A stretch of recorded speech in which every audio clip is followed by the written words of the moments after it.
Olá pessoal, hoje vamos conhecer o Farol do Cabo Branco, em João Pessoa, um lugar onde o Brasil começa todos os dias.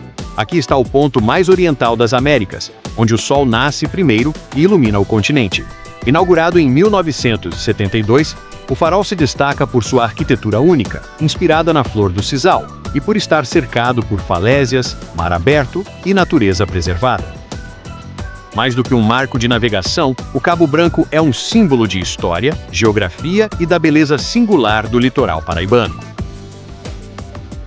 Ao visitar o Farol do Cabo Branco, não se conhece apenas um ponto turístico, mas um lugar onde natureza, história e emoção se encontram. Um cenário que marca o início do Brasil a cada novo amanhecer e revela a essência única de João Pessoa.